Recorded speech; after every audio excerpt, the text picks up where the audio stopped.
The movie begins by telling us about a young prince named Vlad, also known as Vlad the Impaler. When he was a boy, he and other boys from his kingdom were taken by the Turkish Empire. They were trained to be soldiers. Vlad was forced to fight many battles, and because he was strong and fearless, everyone began to fear him.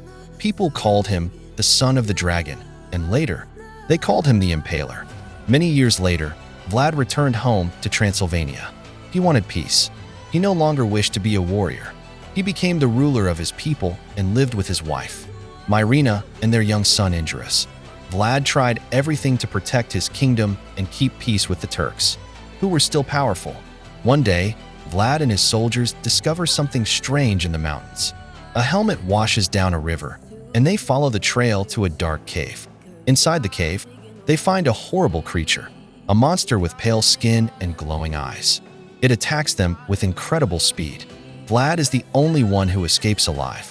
A monk later tells him this creature is a vampire cursed long ago. After this scary event, Vlad returns to his castle. Not long after, the Turkish army arrives. Their leader, Sultan Mehmed, who knew Vlad as a child, demands something terrible. He wants 1,000 boys from Vlad's kingdom to join the Turkish army, and he also wants Vlad's son. Vlad refuses because he cannot sacrifice his people or his child. But this means war is coming. Vlad knows the Turkish army is far larger and stronger than his own. He cannot win by normal fighting, so he thinks about the creature inside the mountain cave. He returns to the cave alone. Inside, the vampire waits for him.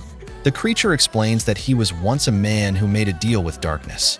He offers Vlad a choice: drink his blood and gain great powers for 3 days.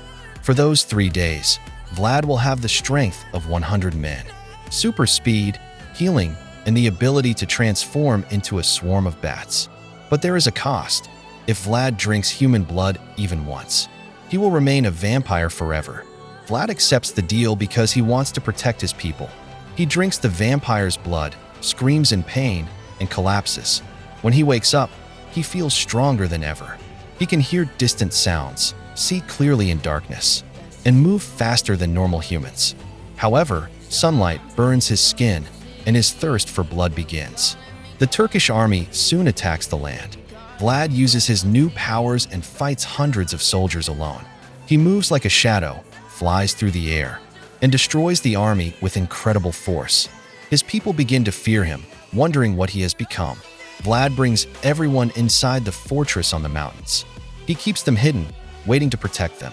But as days pass, his hunger for blood becomes stronger. Myrina stays close to him. She loves him deeply and tries to encourage him to stay strong. She reminds him that they only need to survive 3 days, and then he will become human again if he never drinks blood.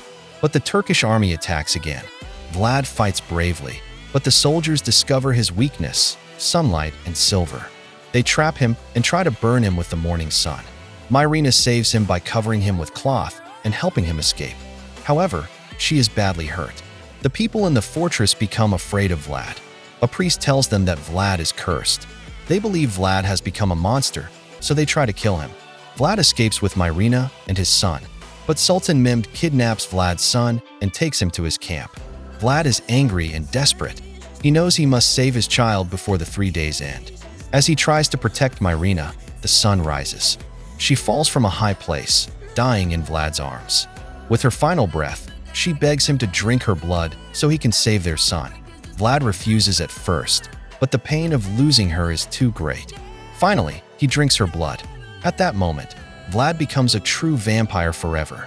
Vlad wakes even stronger than before. He now controls bats, summoning thousands of them like an army.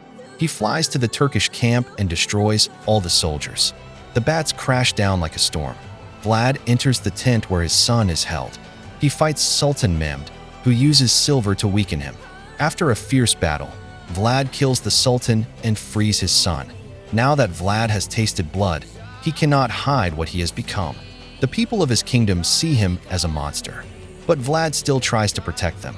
He sees his people starving and weak from battle, so he makes a terrible decision. He lets them drink his blood, turning them into vampires so they can survive and fight. But then Vlad realizes something. If he and his new vampire soldiers continue to exist, they will likely harm innocent people. so he decides to destroy them and himself. He opens the sky and lets sunlight pour down. The sunlight kills all the vampires, including himself. At the last moment, Vlad saves his son by pushing him into the shadows, away from the light. Everyone believes Vlad is dead, but the movie doesn't end there. In the final scenes, many years later, we are in modern times. A man sees a woman who looks exactly like Myrina. It is Vlad, alive again. He begins to follow her, smiling softly.